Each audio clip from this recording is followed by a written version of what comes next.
ಯಾವ ಪೌರಾಣಿಕ ಕಥೆಗಳನ್ನು ನೋಡಿದರೂ ಕೂಡ ಯುವ ಶಬ್ದ ಇರ್ತದಲ್ಲಿ. ಅಸ್ವತಂತ್ರ ಅಲ್ಲ, ಅವನಂತೆ ನಾಟಕ ಮಾಡಿದ, ದುಃಖಿಯಂತೆ ನಾಟಕ ಮಾಡಿದ ಅಂತ ಹಿಂಗೆ ಪ್ರಕಾರಕ್ಕೆ ಹೇಳ್ತಾ ಇದ್ದಾರೆ. ಅಂದಮೇಲೆ ಅವತಾರಗಳಲ್ಲಿ ಸೂಚಿತವಾದಂಥ ಈ ಅಂಶವನ್ನು ಬಿಟ್ಟು ದುಃಖನೇ ಆಗಿದ, ದುಃಖವನ್ನೇ ಪಟ್ಟ, ಅಜ್ಞಾನವೇ ಹೊಂದಿದ ಇತ್ಯಾದಿಗಳನ್ನು ಮಾತಾಡಿದ್ದಾರೆ. ಸ ಮಾರಕಾಚ್ಚನಕಾತ್ ಅತ್ಯಂತ ಕ್ಲೇಶಕಾರಕಂ ಗಚ್ಚತ್ಯಧೋ ಲೋಕರೂಪಂ ತಮೋಂಧಂ ನಾತ್ರ ಸಂಶಯ. ನರಕಕ್ಕಿಂತ ಮೃತ್ಯು ಲೋಕಕ್ಕಿಂತಲೂ ಕೆಳಗಿನ ಲೋಕ ಅದು. ಅಂಧನ್ ತಮಸ್ಸಿಗೆ ಹೋಗಿ ಬೀಳುತ್ತಾರೆ. ನಾನಾಥ ದರ್ಶನದ ಫಲ. ಅನರ್ಥಮಪಿ ಚ ಪ್ರಾಹ ತಸ್ಮಾದ್ ರೂಪೇಶು ಮಾಪತೇಃ ನಾನಾತ್ಮಂ ತನ್ನಿಮಿತ್ತಾಶ್ಚ ದೋಷ ಸಂತಿನ ಕುತ್ರಚಿತ್. ಎಲ್ಲವೂ ಅನರ್ಥವೇ ಆಗ್ತಾ ಇದೆ. ಭಗವಂತನಲ್ಲಿರುವ ಗುಣರೂಪ ಕ್ರಿಯೆಗಳಿಗೆ ಭೇದವನ್ನು ಕಲ್ಪನೆ ಮಾಡಿದರೆ ಎಂದೂ ಕೂಡ ಯಾವ ಅವತಾರಗಳಲ್ಲಿಯೂ ಕೂಡ ಗುಣರೂಪ ಕ್ರಿಯೆಗಳನ್ನು ಭೇದ ಚಿಂತನೆಯನ್ನು ಮಾಡಬೇಡ್ರಿ. ಇತ್ಯಸ್ವಗತ ನಾನಾತ್ಮಂ ಹರಿರೂಪೇಶು ಸಾಧನಂ ಶ್ರುತಿರುಕ್ತ ತತ್ರ ಹೇತುಂ ನೇಹ ನಾನೇತಿ ವಾಕ್ಯತಃ. ಹೀಗೆ ನಾನಾತ್ವವನ್ನು ಮೊದಲಿಗೆ ಎಲ್ಲೆಲ್ಲಿ ಭಗವಂತನಿಗೂ ಅಥವಾ ಭಗವಂತನ ಅವತಾರಗಳಿಗೂ ಭೇದ ಕಲ್ಪನೆ ಮಾಡಲಿಕ್ಕೆ ಅವಕಾಶ ಇದೆ ಅಂಥದ್ದೆಲ್ಲ ಒಂದು ಕಡೆ ತೋರಿಸಿಕೊಟ್ಟು, ಇಲ್ಲಿ ಎಲ್ಲಿಯೂ ಕೂಡ ರಾಮಾವತಾರದಲ್ಲಿ ಮಾಡಿದ ಕೆಲಸಕ್ಕೂ ಕೃಷ್ಣಾವತಾರದಲ್ಲಿ ಮಾಡಿದ ಕೆಲಸಕ್ಕೂ ಬಹಳ ಹೊಂದಾವಣಿಕೆಯೇ ಇಲ್ಲ. ರಾಮಾವತಾರದಲ್ಲಿ ಏಕಪತ್ನಿ ವ್ರತಸ್ಥನಾಗಿದ್ದ. ಸೀತಾದೇವಿಯನ್ನು ಬಿಟ್ಟು ಇನ್ನು ಬೇರೆ ಯಾರನ್ನೂ ವಿವಾಹ ಮಾಡಿಕೊಳ್ಳೋದಿಲ್ಲ ಅಂತಂದ. ಕೃಷ್ಣಾವತಾರದಲ್ಲಿ ವಿವಾಹಕ್ಕೆ ಮೊದಲಿಗೇನೆ, ಉಪನಯನಕ್ಕಿಂತಲೂ ಮೊದಲೇನೆ ಅನೇಕ ಗೋಪಿಕಾಸ್ತ್ರೀಯರ ಜೊತೆ ಅವನು ಅಂಗಸಂಗವನ್ನು ಪಡೆದ. ವಿವಾಹದ ವಯಸ್ಸಿಗೆ ಬಂದಾಗ 1, 2 ಅಲ್ಲ 16,108 ವಿವಾಹಗಳನ್ನು ಮಾಡಿಕೊಂಡ. ಇವೆರಡು ರಾಮಾವತಾರ ಕೃಷ್ಣಾವತಾರ ಚರಿತ್ರೆಯನ್ನು ವಿಮರ್ಶೆ ಮಾಡಿದಾಗ ಏಕಪತ್ನಿ ವ್ರತಸ್ಥನಾದಂತಹ ರಾಮನನ್ನು ಬೇಕಾದರೆ ದೇವರು ಅಂತ ಒಪ್ಪಬಹುದು. ಈ ಜಾರನನ್ನ, ಗೋಪಿಕಾಸ್ತ್ರೀಯರ ಜೊತೆಯಲ್ಲಿ ಜಾರತನ ನಡೆಸಿದಂತಹ ಈ ಕೃಷ್ಣನನ್ನ ಭಗವಂತ ಅಂತ ಒಪ್ಪಲಿಕ್ಕೆ ಸಾಧ್ಯ ಇಲ್ಲ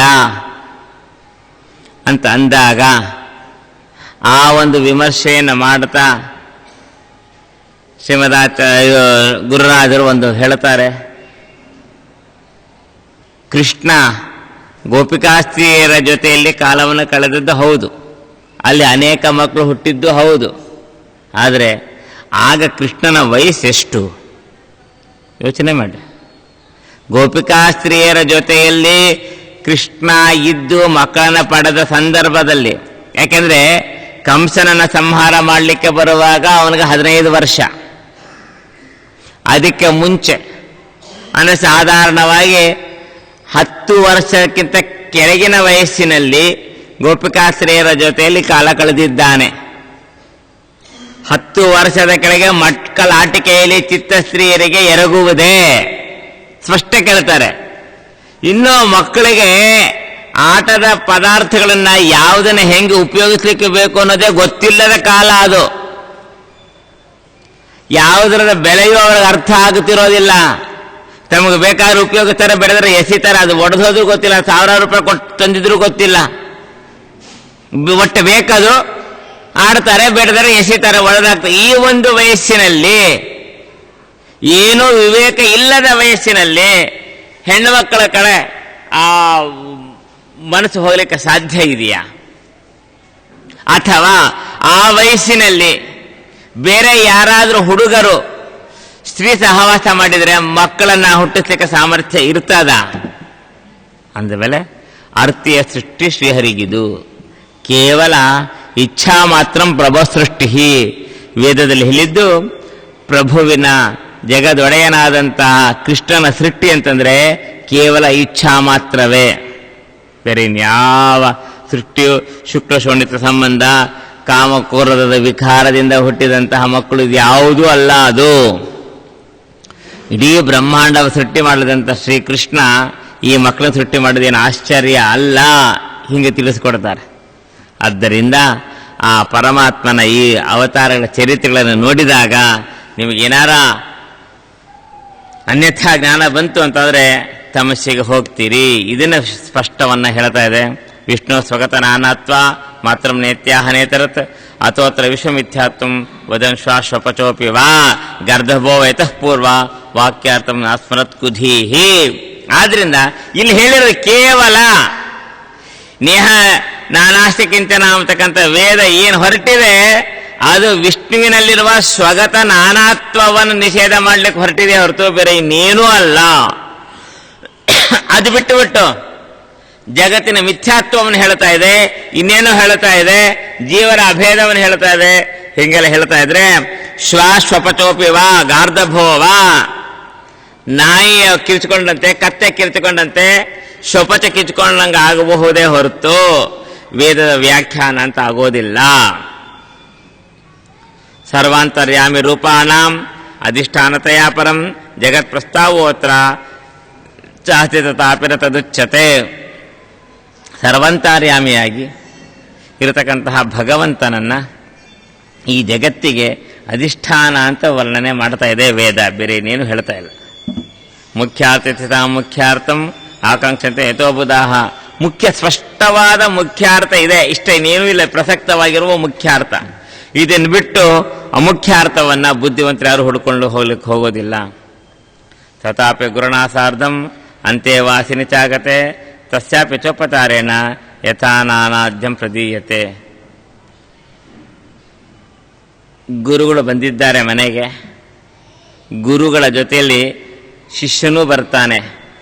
ಅಲ್ಲ, ಸ್ವಾಮಿಗಳನ್ನು ಪಾದಪೂಜೆಗೆ ಕರೆದ್ರೆ ಸ್ವಾಮಿಗಳು ಒಬ್ಬರೇ ಬರೋದಿಲ್ಲ ಅಲ್ಲ, ಮಂತ್ರ ಹೇಳಿಕ್ಕೆ ಒಬ್ಬ, ಇನ್ನೊಬ್ಬ, ಮತ್ತೊಬ್ಬ ಮಂತ್ರ ಬುಟ್ಟಿ ಹಿಡ್ಕೊಳ್ಳಿಕ್ಕೆ ಎಲ್ಲ ದೇವ್ರ ಪೆಟ್ಟಿಗೆ ಹಿಡ್ಕೊಳ್ಳಿಕ್ಕೆ 4-5 ಜನ ಬಂದಿರ್ತಾರೆ. ಆದರೆ ನಾವು ಹೇಳಿದ್ದು ಯಾರಿಗೆ? ಸ್ವಾಮಿಗಳಿಗಷ್ಟೇ, ಗುರುಗಳಿಗಷ್ಟೇ ಕರೆದಿರ್ತೀವಿ. ಬಂದರೂ ಕೂಡ ಗುರುಗಳು ಬಂದರು ಅಂತ ಹೇಳ್ತೀವಿ ಹೊರತು ಎಲ್ಲ ಪರಿವಾರದ ಹೆಸರನ್ನು ಹೇಳಲಿಕ್ಕೆ ಹೋಗೋದಿಲ್ಲ. ಅಷ್ಟೇ ಅಲ್ಲ, ಹಾಗೇನೆ ಇಲ್ಲಿಯೂ ಕೂಡ ಪರಮಾತ್ಮನ ಜೊತೆಯಲ್ಲಿ ಎಲ್ಲ ಜಗತ್ತೂ ಇದೆ. ಆದರೆ ನಮಗೆ ಪ್ರಧಾನವಾಗಿ ಭಗವಂತ ಬೇಕಾಗಿದ್ದರಿಂದ ಭಗವಂತನ ಬಗ್ಗೆ ಮಾತಾಡ್ತಾ ಇದ್ದೇವೆ. ಜಗತ್ತು ಇದೆ ಅಲ್ಲಿ, ಅದೇ ವೇದದಲ್ಲಿ ಜಗತ್ತಿನ ಪ್ರಸ್ತಾಪನೂ ಇದೆ. ಆದರೆ ಅದು ಮುಖ್ಯವಾಗಿ ಅಪ್ರಧಾನವಾಗಿ ಅಂಗಭೂತವಾಗಿ ಇದೆ. ಮೋಕ್ಷಕ್ಕೆ ಕಾರಣವಾದ ಜ್ಞಾನ ಯಾವುದು? ಮುಮುಕ್ಷುಣ ಖಲು ಪರಮಾತ್ಮ ಜಗದುದಯಾದಿ ನಿಮಿತ್ತತ್ವೇನ ಅವಶ್ಯಂ ಅವಗಂತವ್ಯ. ಮೋಕ್ಷಾಪೇಕ್ಷೆ ಇದ್ದಂತಹ ಅಧಿಕಾರಿಯಾದವನು ಭಗವಂತ ಜಗತ್ ಸೃಷ್ಟಿಕರ್ತ, ಸೃಷ್ಟ್ಯಾದಷ್ಟಕರ್ತ ಅಂತಕ್ಕಂಥ ಅಂಶವನ್ನು ಅವಶ್ಯಕವಾಗಿ ಚಿಂತನೆ ಮಾಡಲೇಬೇಕು. ಜಗತ್ಕರ್ತೃತ್ವವನ್ನು ಚಿಂತನೆ ಮಾಡಬೇಕಾದ್ರೆ ಜಗತ್ತಿನ ಜ್ಞಾನ ಬೇಕು. ಅದಕ್ಕೋಸ್ಕರ ಜಗತ್ತಿನ ಜ್ಞಾನ ಬೇಕೇ ಹೊರತು ಅದೇ ಪ್ರಧಾನ ಅಲ್ಲ. ಬೇರೆ ಯಾವುದೋ ಜಗತ್ತನ್ನು ನೀವು ನೋಡ್ಕೊಂಡು ಹೋದ್ರೆ ಅಂದರೆ ಜಗತ್ತಿನ ಜ್ಞಾನ ಆಗುತ್ತದೆ, ಆದರೆ ಭಗವಂತನ ಸ್ವಾತಂತ್ರ್ಯ ಜ್ಞಾನ ಆಗೋದಿಲ್ಲ. ಆದ್ದರಿಂದ ಮೊದಲಿಗೆ ಪ್ರಧಾನವಾದ ಭಗವಂತನ ಜ್ಞಾನ, ಅದಕ್ಕೆ ಅಂಗಭೂತವಾದ ಜಗತ್ತಿನ ಜ್ಞಾನ. ಹಿಂಗೆ ಮಾಡಿಕೊಳ್ಬೇಕೇ ಹೊರತು ಜಗತ್ತಿನ ಮಿಥ್ಯಾತ್ವವನ್ನು ಇಲ್ಲಿ ವರ್ಣನೆ ಮಾಡ್ತಾ ಇದೆ ಅಂತ ಕಲ್ಪನೆ ಮಾಡಿಕೊಳ್ಳಬಾರದು. ಪರಿತ್ಯಜ್ಯಾಸ್ಮದ್ಯುಕ್ತಾರ್ಥಂ ಯತ್ಸ್ವನರ್ಥ ಪರಂಪರಾಂ ದಿಶಂತಮರ್ಥಂ ಗೃಹ್ಣಾತಿ ನ ಶಾಧಾನ್ಯತಮೋ ನ ಕಿಂ. ಇಷ್ಟು ಸುಲಭವಾಗಿ ಶ್ರೀಮದಾಚಾರ್ಯರು ತತ್ವನಿರ್ಣಯಾದಿ ಗ್ರಂಥಗಳಲ್ಲಿ, ಮುಂದಿನ ಅನೇಕ ಜ್ಞಾನಿಗಳು ನ್ಯಾಯಾಮೃತ, ವಾದಾವಳಿ ಇತ್ಯಾದಿ ಗ್ರಂಥಗಳಲ್ಲಿ ಸ್ಪಷ್ಟಪಡಿಸಿಕೊಡ್ತಾ ಇದ್ದಾರೆ. ಏನಂತ? ಈ ವೇದ ವಾಕ್ಯಗಳಿಗೆ ಬೇರೆ ಇನ್ಯಾವ ಅಭಿಪ್ರಾಯವೂ ಬರಲಿಕ್ಕೆ ಸಾಧ್ಯ ಇಲ್ಲ. ವಿಶ್ವಮಿಥ್ಯಾತ್ವ ಯಾವ ವೇದದಲ್ಲಿಯೂ ಪ್ರತಿಪಾದಿತ ಆಗಿಲ್ಲ ಅಂತ ಹೇಳ್ತಾ ಇದ್ದಾಗ, ಮತ್ತು ಪುನಃ ಈ ಅನರ್ಥ ಪರಂಪರೆಗೆ ಕಾರಣವಾಗತಕ್ಕಂಥ ಅರ್ಥವನ್ನು ಹೇಳಿಕೊಂಡು ತಮಸ್ಸು ಇತ್ಯಾದಿ ಅನರ್ಥ ಪರಂಪರೆಗೆ ಕಾರಣವಾಗುವ ವಿಶ್ವಮಿಥ್ಯಾತ್ವ, ಜೀವಬ್ರಹ್ಮೈಕ್ಯ ಇತ್ಯಾದಿ ಹೇಳ್ತಕ್ಕಂಥವನ್ನ ನಾವೇನಂತ ಕರೀಬೇಕು? ಸ್ವಶಿಷ್ಯಾಣಂ ಗುರುಣಾಂಚ ಯಥಾಘಾತಕರೋ ನರಃ ಪ್ರತಿಜ್ಞಾನರೂಪತ್ವ ನಾನಾತ್ವ ಭಾವೋ ವಿಷ್ಣುಮೂರ್ತಿಷು. ಇಷ್ಟೇ ವಿಷ್ಣುಮೂರ್ತಿಗಳಲ್ಲಿ ಸ್ವಗತ ನಾನಾತ್ವ ಇಲ್ಲ ಅನ್ನೋದಿಷ್ಟೇ ಪ್ರಸ್ತಾಪ ಆಗಿದೆ. ಅದನ್ನೇ ತಾವು ತಿಳ್ಕೊಳ್ಬೇಕು. ಇದೇ ಗುರುಗಳು ಶಿಷ್ಯರಿಗೆ ಉಪದೇಶ ಮಾಡಬೇಕು. ಈ ಪರಂಪರೆನೇ ಹಾಗೆ ಬರಬೇಕು. ಇಲ್ಲದ್ರೆ ಶಿಷ್ಯನನ್ನು ಘಾತಿಗೊಳಿಸಿದ ಪಾಪ ಗುರುವಿಗೆ ಬರ್ತದೆ. ಯೋಜನೀಯಂ ನ ಚೇತ್ ಪ್ರಕ್ರಾಂತ ಅರ್ಥತ್ಯಾಗೇನ ದೂಷಣಂ ಉಪಕ್ರಮ ವಿರೋಧಾಖ್ಯಂ ಕಥಂ ನ ಸ್ಯಾದ್ ವಿಚಾರಯ. ಅಂದಮೇಲೆ ಉಪಕ್ರಮದಲ್ಲಿ ಹೆಂಗೆ ವಾಕ್ಯ ಬಂದಿದೆ ಅದಕ್ಕೆ ತಕ್ಕಂತೆ ಈ ವಾಕ್ಯವನ್ನು ಉಪಯೋಗಿಸ್ಕೊಳ್ಬೇಕು, ಇಲ್ಲದ್ರೆ ಉಪಕ್ರಮ ವಿರೋಧ ಬರ್ತದೆ. ಅಪ್ರಸ್ತುತ ಪ್ರಪಂಚಸ್ಯ ವಿಚಾರೋತ್ತರ ಶೋಭತೆ. ಉಪಕ್ರಮದಲ್ಲಿ ಪ್ರಪಂಚದ ಪ್ರಸ್ತಾಪನೆ ಬಂದಿಲ್ಲ ಅಂತಂದ್ಮೇಲೆ ಪ್ರಸ್ತಾಪಕ್ಕೆ ಬರದಂತಹ ಪ್ರಪಂಚದ ಮಿಥ್ಯಾತ್ವವನ್ನು ವಿಮರ್ಶೆ ಮಾಡ್ತಾ ಇದೆ ಅಂತಂದ್ರೆ ಅಸಂಗತ ಆಗ್ತದೆ. ಏತೇಷು ಕಿಂಚನಾಪೀಶನ್ ಮೂಲರೂಪಾನ್ ಜನಾರ್ದನಾತ್ ನಾನಾಭೂತಂ ನಾಸ್ತಿ ತಥಾ ಸ್ವಾವತಾರೇಷು ಚ ಪ್ರಭೋ. ಈ ನಮ್ಮ ಜನಾರ್ದನ ಶ್ರೀಹರಿ ಏನಿದ್ದಾನೆ ಅವನು ಮೂಲ ರೂಪ ಅಂತ ಇಟ್ಕೊಂಡ್ರೆ ಆ ಮೂಲ ರೂಪಗಳಿಂದ ಬಂದಂಥ ಅವತಾರಗಳಲ್ಲಿ ಯಾವುದರಲ್ಲೂ ಕೂಡ ಏನಿಲ್ಲ, ಯಾವುದೇ ರೀತಿಯಾದಂತಹ ವ್ಯತ್ಯಾಸಗಳಿಲ್ಲ. ಅದಕ್ಕೆ ಭಾಗವತದ ಮೊದಲನೇ ಮಂಗಳಾಚರಣೆ ಪದ್ಯದಲ್ಲಿ ಹೇಳುವಾಗೆ ತೇಜೋ ವಾರಿ ಮೃದಾಂ ಯಥಾ ವಿನಿಮಯ, ತೇಜಸೃಷ್ಟಿ ಅಂತ ಕರೆದಿದ್ದಾರೆ. ಭಗವಂತನ ಅವತಾರಗಳನ್ನು ತೇಜಸೃಷ್ಟಿ ಅಂತೇಳಿ. ದೀಪಾಂತರೋತ್ಪತ್ತಿ ವಿಜಯ ಧ್ವಜಾಚಾರ್ಯರು ಸ್ಪಷ್ಟಪಡಿಸ್ತಾರೆ ಅದು ವ್ಯಾಖ್ಯಾನದಲ್ಲಿ. ಒಂದು ದೀಪದಿಂದ ಮತ್ತೊಂದು ದೀಪ ಹೀಗೆ ಲಕ್ಷ ದೀಪೋತ್ಸವ ಅಂತ ಮಾಡಿದಾಗ ಅಲ್ಲ, ನಮ್ಮ ಉಡುಪಿಯಲ್ಲಿ ಲಕ್ಷ ದೀಪೋತ್ಸವ ಮಾಡ್ತಾರೆ. ಅಥವಾ ಪ್ರತಿನಿತ್ಯದಲ್ಲಿ ಕೂಡ ಪೂಜಾ ಕಾಲಕ್ಕೆ ದೀಪಗಳನ್ನು ಹಚ್ಚುತ್ತಾರೆ. ಒಂದು ದೀಪದಿಂದ ಸಾವಿರಾರು ದೀಪಗಳನ್ನು ಹಚ್ಚಿರ್ತಾರೆ. ಆದರೆ ಒಂದು ದೀಪ, ಮೊದಲನೇ ದೀಪಕ್ಕೆ ಬೆಳಕು ಬಿಸಿ ಜಾಸ್ತಿ ಇರ್ತದೆ, ಕೊನೆಯ ದೀಪಗಳಿಗೆ ಬಿಸಿ ಕಡಿಮೆ ಆಗೋಗಿರ್ತದೆ. ಹಿಂಗೇನಾದ್ರು ವ್ಯತ್ಯಾಸ ಇದೆಯಾ? ಎಲ್ಲ ದೀಪಗಳಲ್ಲೂ ಹೆಂಗೆ ಸಮಾನವಾದಂತಹ ಶಕ್ತಿ ಸಾಮರ್ಥ್ಯಗಳಿದ್ದಾವೋ ಹಾಗೆ ಭಗವಂತನ ಎಲ್ಲ ಅವತಾರಗಳಲ್ಲಿಯೂ ಒಂದೇ ರೀತಿಯಾಗಿವೆ. ಯಾವ ಅವತಾರದಲ್ಲಿ ಜ್ಞಾನವನ್ನು ಹೆಚ್ಚಿಗೆ ಪ್ರದರ್ಶನ ಮಾಡಿರ್ತಾನೆ ಆ ಅವತಾರವನ್ನು ಜ್ಞಾನಾವತಾರ ಅಂತ ಕರೀತಾರೆ. ಯಾವ ಅವತಾರದಲ್ಲಿ ಬಲ ಪ್ರದರ್ಶನ ಮಾಡಿರ್ತಾರೆ ಅದನ್ನು ಬಲಾವತಾರ ಅಂತ ಕರೀತಾರೆ. ಬಲಾವತಾರಕ್ಕೆ ಜ್ಞಾನ ಇಲ್ಲ, ಜ್ಞಾನಾವತಾರಕ್ಕೆ ಬಲ ಇಲ್ಲ ಅಂತ ಅಭಿಪ್ರಾಯ ಅಲ್ಲ. ಇದನ್ನು ಸ್ಪಷ್ಟವಾಗಿ ತಿಳ್ಕೊಂಡ್ರೆ ಅವ ಗರ್ಧಬ ಆಗೋದಿಲ್ಲ, ಇದರ ಗರ್ಧಬನೇ ಆಗತಾನವ ಕತ್ತೆ ಅಂತ ಕಿರ್ಚ್ಕೊಂಡಂಗೆ ಆಗುತ್ತದೆ. ಹೀಗೆ ಪ್ರಕಾರಕ್ಕೆ ಇದನ್ನು ಸ್ಪಷ್ಟವನ್ನು ಮಾಡುತ್ತಾ ಇದೆ. ಅಲ್ಲೇ ಪೂರ್ವೋಕ್ತ ಹರಿರೂಪೇಶು ತೇಷಾಮೇವ ಗುಣೇಶು ಚ ತೇಷಾಮೇವ ರೂಪಾಣಂ ಹಸ್ತಾದ್ಯವಯವೇಶು ಚ. ಪೂರ್ವೋಕ್ತವಾದಂತಹ ಹರಿಯ ಅವತಾರ ರೂಪಗಳಲ್ಲಿ, ಆ ಅವತಾರಗಳಲ್ಲಿ ತೋರಿಸಿದಂಥ ಗುಣಗಳಲ್ಲಿ, ಆ ಅವತಾರಗಳಲ್ಲಿ ಇದ್ದಂಥ ಹಸ್ತಪಾದ ದೇವತಾ ಅವಯವಗಳಲ್ಲಿ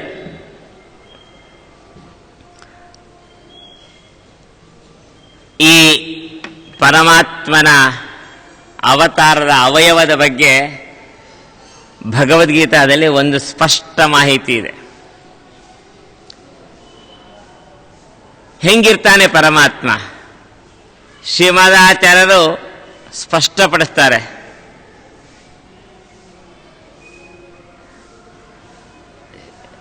ಶಂಖಚಕ್ರ ಗದಾ ಭಗವಂತನ ಅವಯವಗಳನ್ನು 4 ಕೈಗಳಲ್ಲಿ ಶಂಖಚಕ್ರ ಗದಾ ಪದ್ಮಾದಿಗಳನ್ನು ಧಾರಣೆ ಮಾಡಿದ್ದಾನೆ ಅನ್ನೋದನ್ನು ನಿರಂತರ ಚಿಂತನೆ ಮಾಡಬೇಕು.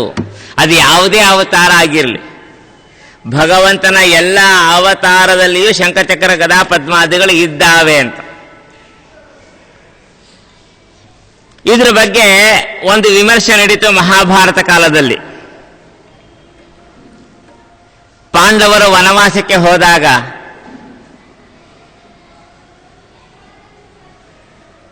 ಮುಂದೆ ಅವರು ವನವಾಸ ಅಜ್ಞಾತವಾಸ ಮುಗಿಸ್ಕೊಂಡು ಬರ್ತಾರೆ. ಆದರೆ ನಾನು ರಾಜ್ಯ ಕೊಡೋದಿಲ್ಲ, ಈಗಲೇ ಎಲ್ಲ ಪ್ಲಾನ್ ಮಾಡಿದ್ದಾರೆ. ಮುಂದೆ ಅವ್ರು ಬಂದ್ರು ನಾನು ರಾಜ್ಯ ಕೊಡೋದಿಲ್ಲ, ಹಠ ಮಾಡ್ತೀನಿ. ಆದರೆ ಅವರು ಕೊಡಲಿಲ್ಲ ಅಂತ ಅವ್ರು ಸುಮ್ಮನೆ ಕೂಡೋದಿಲ್ಲ, ಯುದ್ಧಕ್ಕೆ ಬರ್ತಾರೆ.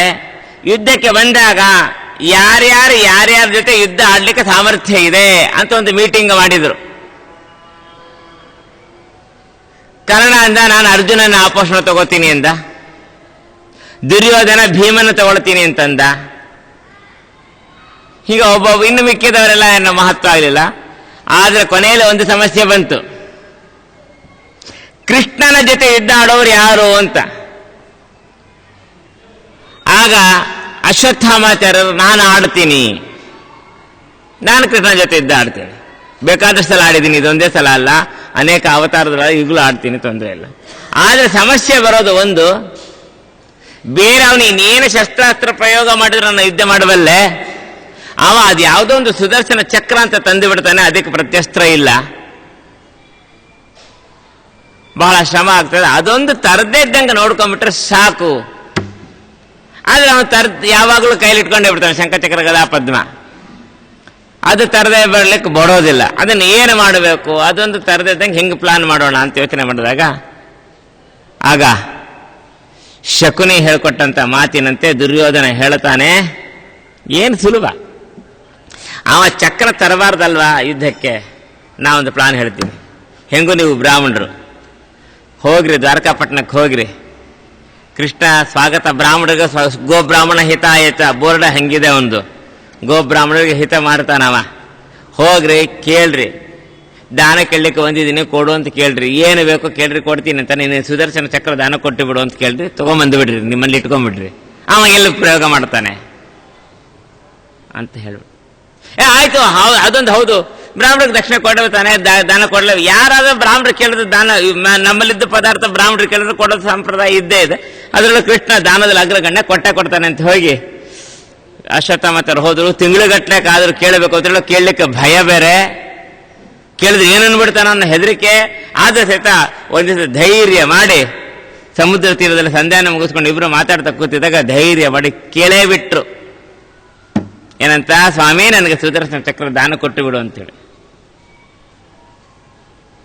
ತಥಾಸ್ತು ಅಂದುಬಿಟ್ಟ. ಸೊಂಟದಲ್ಲಿ ಒಂದು 4 ಆಣೆ ದಕ್ಷಿಣೆ ಇತ್ತು, ಆ ದಕ್ಷಿಣೆ ಕೊಟ್ಟು ಬಿಟ್ಟ. ದಕ್ಷಿಣೆ ಇಲ್ಲದೆ ದಾನ ಕೊಡಬಾರ್ದು, ರಾಜದಾನ ಆಗ್ತದೆ. ಅದೇ ದಕ್ಷಿಣೆ ಕೊಟ್ಟ, ಬ್ರಾಹ್ಮಣ ಸೊಂಟದಲ್ಲಿ ಏನಾದ್ರು 4 ಆಣೆ ಇದ್ದೇ ಇರ್ತದೆ ಯಾವಾಗಾರ.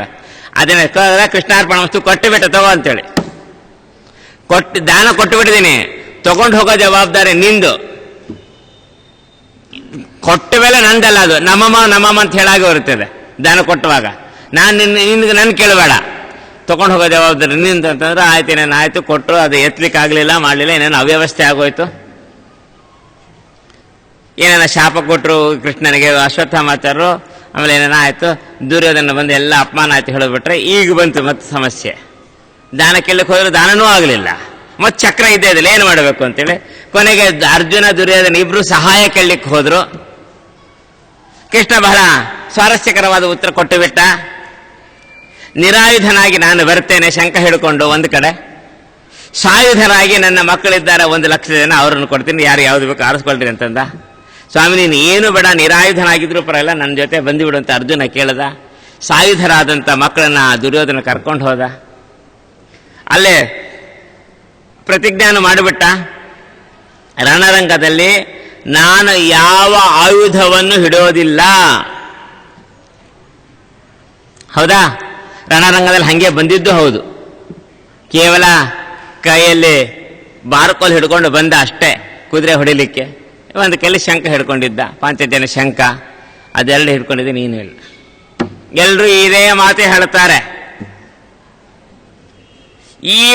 ಇಷ್ಟು ಆದ್ರೆ ಮುಂದೆ ಭೀಷ್ಮನನ್ನು ಹೊಡೆಯುವಾಗ ಚಕ್ರ ಹಿಡಿದು ಹೊಡೆದ ಅಂತ ಬಂದ. ಆಮೇಲೆ ಅದಾಯ್ತೇನೆಲ್ಲ ನಮಸ್ಕಾರ ಮಾಡಿದ್ರು ಭೀಷ್ಮಾಚಾರ್ಯರು, ಅವರ ಉದ್ಧಾರ ಆಯ್ತಂತೆ. ಈ ಚಕ್ರ ಎಲ್ಲಿಂದ ತಂದ? ರಣರಂಗದಲ್ಲಿ ಆಯುಧ ತರಲ್ಲ ಅಂದಂತಹ ಕೃಷ್ಣ ಭೀಷ್ಮನನ್ನು ಹೊಡೆಯುವಾಗ ಮಾತ್ರ ಚಕ್ರ ತಂದನಲ್ಲ, ಇದು ತಪ್ಪಾಯ್ತಲ್ಲ, ಪ್ರತಿಜ್ಞಾ ಭ್ರಷ್ಟನಾದನಲ್ಲ ಅಂತ ಅಂದಾಗ, ಸತ್ಯ ಸಂಕಲ್ಪ ಏಕೋ ವರಣ್ಯೋ ವಶಿ ಮತ್ಯನೂನೈ ಸದಾ ವೇದವಾದೋದಿತ ಅಂತಕ್ಕಂತಹ ದ್ವಾದಶ ಸ್ತೋತ್ರಕ್ಕೆ ವ್ಯಾಖ್ಯಾನ ಮಾಡಿದಂತಹ ಜ್ಞಾನಿಗಳು, ಪ್ರಸಿದ್ಧರಾದ ಇಬ್ಬರು ಜ್ಞಾನಿಗಳು, ಒಂದು ವೇದಾಂಗ ತೀರ್ಥರು, ಮತ್ತೊಬ್ಬರು ವಿಶ್ವಪತಿ ತೀರ್ಥರು, ಇಬ್ರು ಕೂಡ ಸ್ಪಷ್ಟಪಡಿಸ್ತಾರೆ, ಸತಿ ಅಸಂಕಲ್ಪ, ಸಜ್ಜನರ ಸಂಕಲ್ಪ ಮಾಡೋದಿಲ್ಲ ಅಂತ ಅಷ್ಟೇ ಅರ್ಥ ಒಂದು. ಆದ್ರೆ ಇಲ್ಲಿ ಸ್ವಾರಸ್ಯ ಅಂತಂದ್ರೆ, ಸತ್ಯ ಸಂಕಲ್ಪ ಅಂದ್ರೆ ಭಗವಂತ ರಣರಂಗದಲ್ಲಿ ಆಯುಧವನ್ನು ಹಿಡ್ಕೊಂಡು ತಂದಿದ್ನೋ ಇಲ್ಲೋ, ಕೈಯಲ್ಲಿ ಆಯುಧ ಇತ್ತೋ ಇಲ್ಲೋ ಅನ್ನೋದಕ್ಕೆ ಅರ್ಜುನನ ಮಾತಿನಲ್ಲಿ ಸ್ಪಷ್ಟಪಡಿಸ್ತದೆ. ವಿಶ್ವರೂಪವನ್ನ, ಭಯಂಕರವಾದ ವಿಶ್ವರೂಪವನ್ನ ದರ್ಶನ ಮಾಡಿದ ಅರ್ಜುನ ನಡಿಗೆ ಹೋದ. ಸ್ವಾಮಿ ಇಷ್ಟು ದೊಡ್ಡ ರೂಪನೇ ನಿಂದು, ಅಯ್ಯೋ ಗೊತ್ತಿರ್ಲಿಲ್ಲ, ನಾ ಏನು ಅನ್ಕೊಂಡ್ಬಿಟ್ಟಿದೆ. ಹೇ ಕೃಷ್ಣ, ಹೇ ಯಾದವ, ಹೇ ಸಖೇತಿ, ಯಾವ್ಯಾವ ಏನು ಅಪಮಾನ ಮಾಡಿಬಿಟ್ರಲ್ಲ ಸ್ವಾಮಿ ನಿಂದನ. ಯಾರ ನಮ್ಮ ಹೆಂಡತಿ ಅಣ್ಣ ಅಂತ ಸಲಿಗೆಯಿಂದ ಭಾವನೆಂಟ ಹೆಂಡತಿ ಅಣ್ಣ ಏನ್ ಬೇಕಾರೆ ಸಮಾನ ವಯಸ್ಸು, ಸೋದರ ಮಾವನ ಮಗ, ಸೋದರತ್ತೆಯ ಮಗ, ಯಾರು ನೀನ ಒಬ್ರಿಗೊಬ್ರು ಇವನಿಗೆ ಏನೇನು ಹಾಸ್ಯ ಮಾಡೋದು ಕುಚೋದ್ಯ ಮಾಡೋದು ನಡೆದಿರುತ್ತದೆ ಸಲಿಗೆ ಇದ್ದಾಗ. ಇಷ್ಟು ನಾನು ಏನಂತ ತಿಳ್ಕೊಂಡು ಮಾಡಿಬಿಟ್ಟೆ ಸ್ವಾಮಿ, ತತ್ ಕ್ಷಮಸ್ವ, ಅದನ್ನು ಕ್ಷಮಾ ಮಾಡು. ಆದರೆ ಈ ರೂಪ ಬೇಡ ನನಗೆ, ಸಾಕು. ಈ ನೋಡಿ ನನಗೆ ಹೆದರಿಕೆ ಆಗಿದೆ. ತದೇವ ಮೇ ದರ್ಶೆ ದೇವದೇವ. ಸ್ವಾಮಿ ಆ ರೂಪವನ್ನು ತೋರಿಸು. ಯಾವುದು? ಕಿರೀಟಿನಂ ಚಕ್ರಿನಂ ಗದಿನಂಚ. ಕಿರೀಟ, ಚಕ್ರ, ಗದ ಎಲ್ಲ ಇಟ್ಕೊಂಡಿರ್ತಕ್ಕಂಥ ಆ ರೂಪವನ್ನು ತೋರಿಸು ಅಂತ ಕೇಳ್ತಾನೆ ರಣರಂಗದಲ್ಲಿ. ರಣರಂಗಕ್ಕೆ ಬರುವಾಗ ಯಾವ ರೂಪ ಹಿಡಿದಿದ್ದಾನೆ ಕೃಷ್ಣ? ಶಂಖ ಒಂದೇ ಅಂತ ನೀವೆಲ್ಲ ಹೇಳ್ತೀರಿ. ಅರ್ಜುನನಿಗೆ ಕಂಡಿರೋದು ಶಂಖಚಕ್ರ ಗದಾಪದ್ಮಧಾರಿಯಾದಂಥ ಕೃಷ್ಣ ರೂಪ. ಸಾರಥಿ ಆಗಿದ್ದಾಗಲೂ ಅವನು ಹಂಗೆ ಇದ್ದಾನೆ. ಅವನ ರಾಜ ಆದ್ರು, ಸಾರಥಿ ಆಗಿದ್ರು, ಎಂಜಿಲು ಬೆಳೆದ್ರು, ಬ್ರಾಹ್ಮಣರ ಪಾದ ಪ್ರಕ್ಷಾಲನೆ ಮಾಡಿದ್ರು, ಶಂಖಚಕ್ರ ಗದಾಪದ್ಮಧಾರಿ ಅವನು ಸರ್ವೋತ್ತಮನೇ. ಅವನು ಅಲ್ಲಿ ವ್ಯತ್ಯಾಸ ಇಲ್ಲ ಅವನಿಗೆ. ಇದೆಲ್ಲ ನೆನಪಿಟ್ಟುಕೊಳ್ಳಬೇಕು. ಭಗವದ್ ರೂಪ ಚಿಂತನೆ ಮಾಡುವಾಗ ಇದನ್ನ ಎಂದೂ ಮರೆಯಬಾರದು. ಈ ರೂಪಕ್ಕೆ ಅದು ಬೇಕು, ಆ ರೂಪಕ್ಕೆ ಇದು ಬೇಕಲ್ಲ, ಎಲ್ಲ ರೂಪಕ್ಕೂ ಬೇಕಿದು. ಅದು ಯಾವ ಅವಸ್ಥೆ ಇಲ್ಲ, ಯಾವುದೇ ರೀತಿಯಾಗಿರಲಿ. ಅದಕ್ಕೆ ಹೇಳಬೇಕಾದ್ರೆ ಏಶಂಕ ಚಕ್ರೋಜ್ವಲ ಭಾವಯುಗ್ಮ ಸ್ವಾಂಗ್ರಿಂ ಭಜಂತೆ ಭವಸಿಂಧುರೇಶ ಕಟಿ ಪ್ರಮಾಣ ಸ್ಥಿತಿ ವೆಂಕಟೇಶ ಸ್ಫುಟೀಕರೋತ್ಯಾತ್ಮಕರಾಂಬುಜಾತೈಹಿ. ಅದನ್ನೇ ಶಂಖಚಕ್ರ ಹಿಡ್ಕೊಂಡೆ ಸ್ವಾಮಿ ನಿಂತಿದ್ದಾನೆ ಬೆಟ್ಟದ ಮೇಲೆ ವೆಂಕಟೇಶ ದೇವರು. ಶಂಖಚಕ್ರ ಪದ್ಮಧಾರನ್ನು ಮರಿಬೇಡ್ರಿ ಅಂಥೇಳಿ.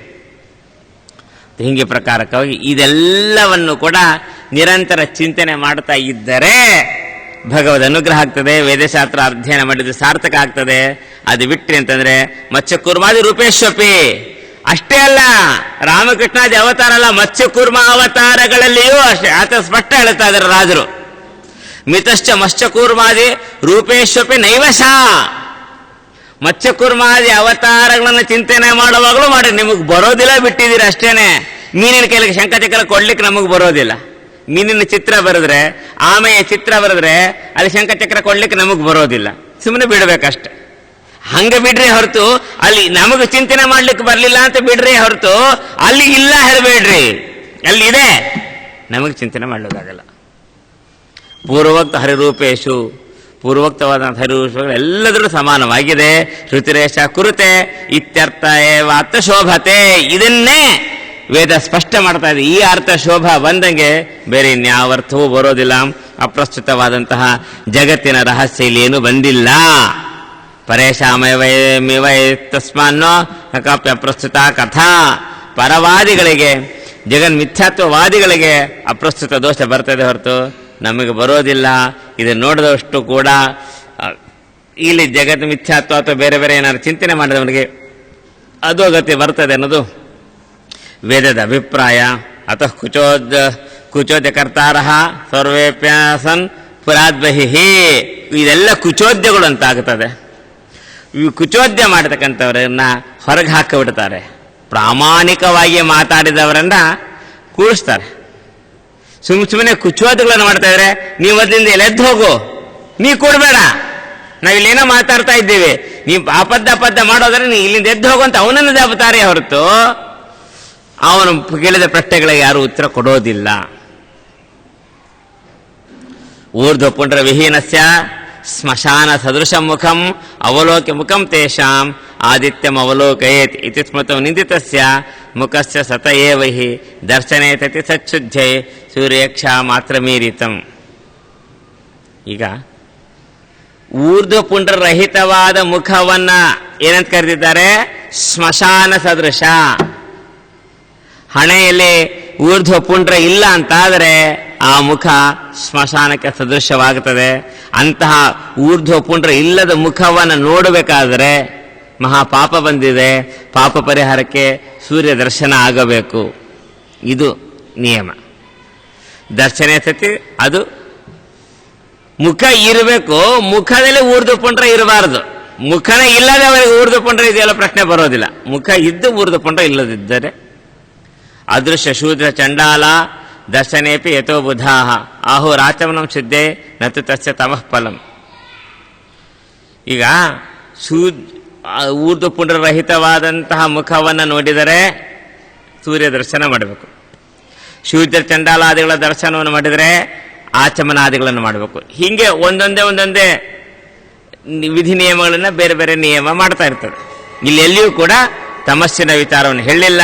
ಆದ್ರಿಂದ ತಮಸ್ಸು ಹೇಳಿದ್ದು ಒಂದಕ್ಕೆ, ಭಗವಂತನ ರೂಪಗುಣ ಕ್ರಿಯಾಗಳಲ್ಲಿ ವಿಚಾರ ವ್ಯತ್ಯಾಸವನ್ನು ಮಾಡಿ ತಿಳ್ಕೊಂಡವನಿಗೆ, ಮಿಥ್ಯಾಜ್ಞಾನವನ್ನು ಪಡೆದವನಿಗೆ, ತಾನಹಂ ದ್ವಿಷತ ಕ್ರೂರಾನ್ ಸಂಸಾರೇಶ ನರಾಧಮಾನ್, ಸಂಸಾರ ರಾಧಮರನ್ನ ನಾನು ತಮಸ್ಸಿಗೆ ಹಾಕ್ತೀನಿ ಅಂತ ಪರಮಾತ್ಮನೇ ಗೀತಾದಲ್ಲಿ ಹೇಳಿದ್ದಾನೆ. ಈ ಪ್ರಕಾರಕ್ಕೆ ಇರತಕ್ಕಂತಹ ಈ ಚರಿತ್ರೆಯಲ್ಲಿ ಇನ್ನು ಅನೇಕ ವಿಧವಾದಂತಹ ವಿಷಯಗಳನ್ನು ರಾಜರು ಸ್ಪಷ್ಟಪಡಿಸ್ತಾ ಇದ್ದಾರೆ. ನಾಳಿನ ದಿವಸ ಇದೆಲ್ಲವನ್ನು ಕೂಡ ಭಗವಂತನಿಗೆ ಅರ್ಪಣೆ ಮಾಡೋಣ. ಶ್ರೀಕೃಷ್ಣ ಅರ್ಪಣಮಸ್ತು. ಹರಯೇ ನಮಃ.